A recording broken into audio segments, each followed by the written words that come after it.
My name is Daniel Harper. For many years, I carried a secret that hurt the two women I loved.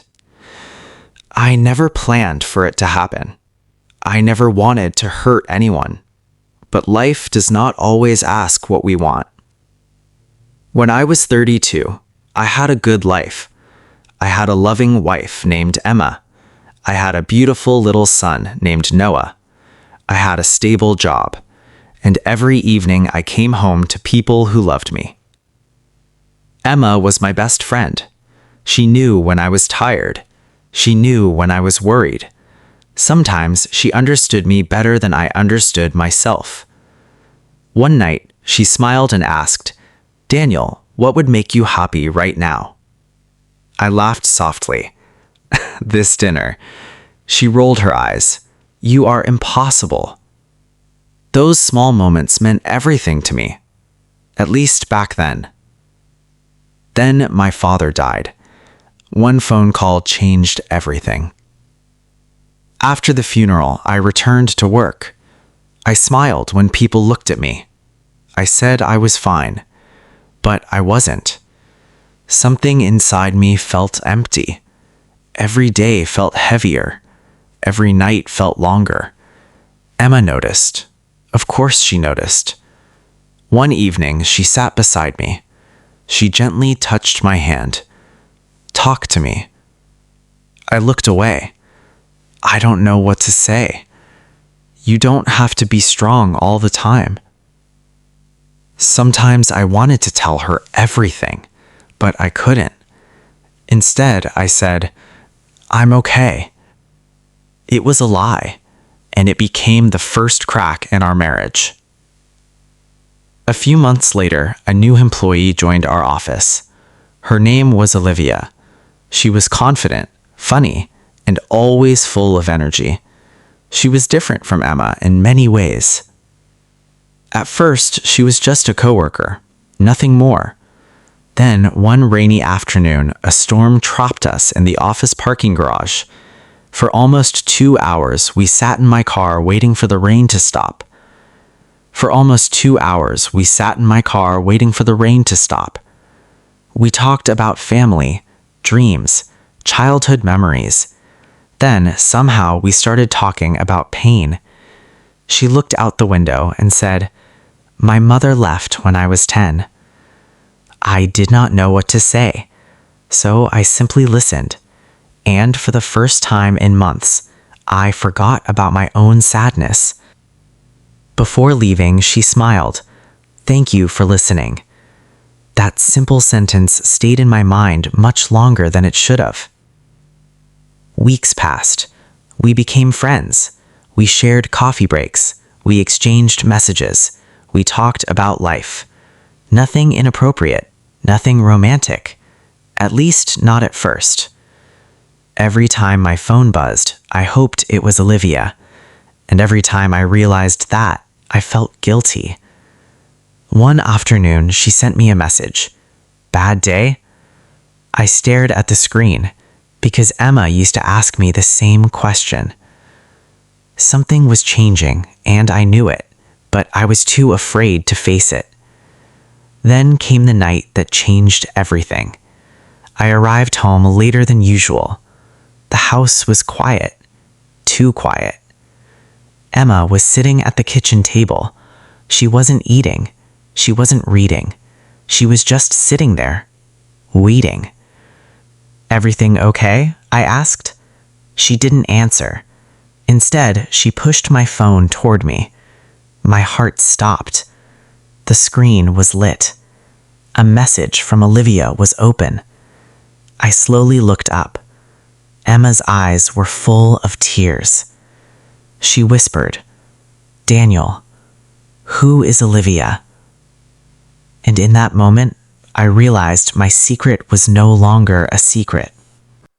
Emma's question hung in the air. "Who is Olivia?" I opened my mouth, then closed it again. For a moment, I could not find the right words. Not because I wanted to lie, because I knew the truth would hurt her. "She's a coworker." Emma stared at me. Just a coworker? I looked away. That silence answered her question before I did. A tear rolled down her cheek. She quickly wiped it away, but I had already seen it. Daniel, her voice was shaking. Aren't you in love with her? The room felt smaller. The air felt heavier. And for the first time, I was forced to face the truth. I don't know. The moment those words left my mouth, I saw something break inside her. Emma stood up. She didn't scream, she didn't throw anything. Somehow that made it worse. I trusted you. Those 3 words hurt more than any angry sentence. That night, neither of us slept. Emma stayed in our bedroom. I sat alone in the living room. The clock kept ticking. Tick, tick, tick. And every sound felt like a reminder of my mistake. The next morning, Noah ran into the kitchen. "Dad!" He hugged my leg. I smiled, but it wasn't a real smile. For a few seconds, I forgot everything. Then I looked at Emma, and I remembered. Days passed. Emma became quieter. I became more confused. Olivia noticed immediately. One afternoon, she asked, "What's wrong?" I stared at my coffee. Emma knows about us. Olivia looked shocked. Us? We're friends, Daniel. I nodded. I know. But even as I said it, I wasn't sure anymore. Olivia looked out the window. Then she spoke very softly. Maybe we became too important to each other. Neither of us said anything after that, because we both knew she was right. That evening, I came home early. Emma was sitting in Noah's room, reading him a story. I stood quietly at the door, watching them. Noah laughed. Emma smiled. For a moment, they looked like the life I had always wanted, the life I was about to lose. After Noah fell asleep, Emma walked past me. "Can we talk?" I nodded. We sat at the kitchen table, the same table where we had shared thousands of meals. Emma looked exhausted. Not angry, not cold, just tired. "Do you love her?" This time, I didn't avoid the question. I swallowed hard. "I care about her." Emma closed her eyes. A tear slipped down her face. That answer told her everything. For a long time, neither of us spoke. Then Emma whispered, "I spent years building this family. Now I don't know if you're still part of it." Those words stayed with me long after the conversation ended. The following week, Olivia asked to meet me. We sat on a park bench. The sun was setting. Children were playing nearby. Everything looked normal, but nothing felt normal. Olivia took a deep breath. Then she said something I never expected. "I'm leaving." I stared at her. "What?" "My sister lives in another city." She looked down.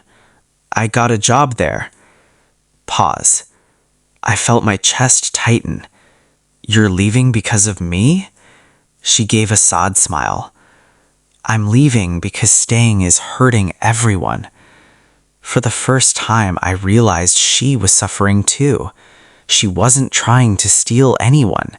She wasn't trying to destroy my marriage. She was trapped in the same pain. Then she reached into her bag and handed me an envelope. I frowned. "What's this?" Her eyes filled with tears. "Please don't open it until tomorrow." I stared at the envelope, then at her. My hands felt cold, because suddenly I knew that whatever was inside was about to change everything. I stared at the envelope in my hands. The park suddenly felt very quiet. Olivia wiped her eyes. Then she stood up. "Goodbye, Daniel." Before I could say anything, she walked away. And just like that, she was gone. That night, I placed the envelope on my kitchen table. I looked at it for hours. I wanted to open it. I wanted answers, but I remembered her words. Please don't open it until tomorrow. So I waited. It was one of the longest nights of my life. The next morning, after Emma left to take Noah to school, I finally opened the envelope. My hands were shaking. Inside was a letter, a simple letter, nothing more. I slowly began reading. Dear Daniel, if you are reading this, I am already gone. I never wanted to come between you and your family. I never planned to care about you, and I know you never planned to care about me. But life does not always follow our plans. I stopped reading for a moment. My chest felt heavy. Then I continued. Your wife loves you. Your son needs you. And despite everything, I believe you still love them too. Please don't lose them while trying to understand your feelings for me. Some people enter our lives forever. Others enter our lives to teach us something. Maybe I was only meant to teach you something. By the time I reached the end of the letter, my eyes were wet. The final line said, "Choose the people who choose you every day." I folded the letter, and for the first time in months, everything became clear. I had spent so much time thinking about my feelings that I had forgotten about my responsibilities. I had focused on what I was missing, not on what I already had. That evening, I came home early. Emma was standing in the kitchen. She looked surprised to see me. Neither of us spoke at first. Then I placed Olivia's letter on the table. Emma looked at it, then at me. What is this? A goodbye letter. Emma didn't open it. She simply sat down. I sat across from her. For a moment, I couldn't find the words. Then I finally said them. I'm sorry. Emma looked away. A tear rolled down her cheek. I know. No. I shook my head. I don't think you do. I took a deep breath. I'm sorry for every lie. I'm sorry for every secret. I'm sorry for making you feel alone while I was standing right beside you. Emma covered her face with her hands. For a moment, neither of us moved. Then she whispered, "You broke my heart, Daniel." Those words hit harder than anything else, because they were true. For a long time we talked, really talked. For the first time in months, maybe for the first time in years. We talked about grief, loneliness, fear, marriage, the things we had stopped saying. Nothing was magically fixed that night. Trust does not return in a single conversation. But something important happened. We stopped hiding, and healing finally began. The months that followed were difficult. Some days were good, some days were painful, but we kept trying, together. 1 year later, Emma and I were sitting in a park. Noah was running around with friends. The sun was setting. Everything felt peaceful. Emma looked at me and asked, "Do you ever think about her?" I knew who she meant.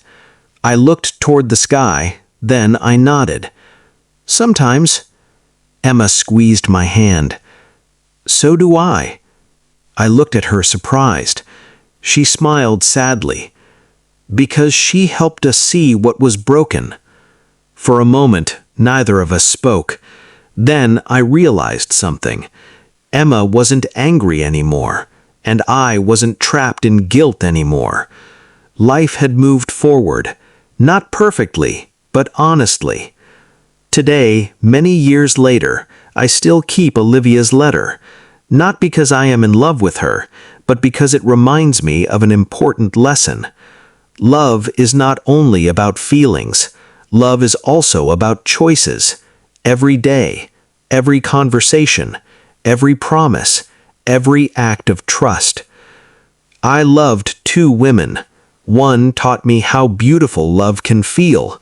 The other taught me how important it is to protect it. And if there is one thing I learned from all of this, it is this: never risk the people who stand beside you every day for the feelings that only visit for a season. Because sometimes the greatest love story is not finding someone new, it is finding your way back to the person who never stopped loving you. And thankfully, I found my way back home.